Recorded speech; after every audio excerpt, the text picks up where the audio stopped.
If you're someone that doesn't find humor like this funny, I really value your friendship. I'll miss that when you die. Speaking of which, any updates? this probably won't be the kind of comedy for you. Duel was written and directed by Riley Stearns and stars Karen Gillan and Aaron Paul and tells the story of a woman who learns she's going to die, so she has a clone of herself made to take her place. But when she finds out she's no longer going to die, she must fight her clone in a duel to the death.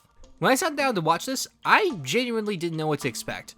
I knew the director of this made The Art of Self-Defense a terrific dark comedy, and I loved the cast. But other than that, I was going in totally blind. What followed was an hour and a half of fantastic deadpan dark comedy that led to one of the biggest surprises of the year for me. Whenever an actor is playing two or more versions of themselves in the movie, it always gets me excited because I love to see what an actor can do as a different version of themselves. Karen Gillan here does a great job with that, but it's not as much as I would have liked.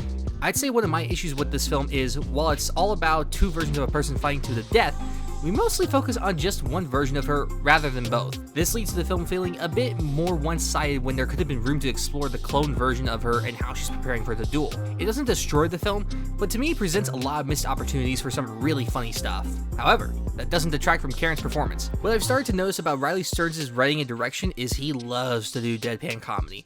There could be a lot of actors and comedians that make this their whole shtick, but to see it across an entire movie is something you don't see that often these days. So the challenge for Karen was to not only deliver the deadpan comedy in a way that worked, but had to do it distinctly for two different versions of the same character. Honestly, because of this, it might be my favorite performance of hers that I've seen lately. She has great comedic timing, and I hope that more directors cast her in comedies that aren't The Bubble. Another aspect that I found both interesting but a bit frustrating at the same time was the world that these characters live in. Not much is given to us about when this takes place or what events shape the world to be the way it is, which can lead to a lot of interpretation, but a lot of frustrations. When you're making a sci-fi film at the indie level, there's a lot of compromises that need to be made in order for the film to work at the budget you have. What frustrates me here is everything surrounding the creation of the clones. While I don't need to see the science of how it works, I feel like we needed something to explain how it got to the point where you had to duel your clones to the death if you're not dying. Again, context clues are laid out in the film, but there can be times when it's a bit frustrating that not more is done or shown. That's not to say the film is poorly written, far from it. While the story may be simple in its premise, the comedy and way it examines Gillan's character is what easily carries this film.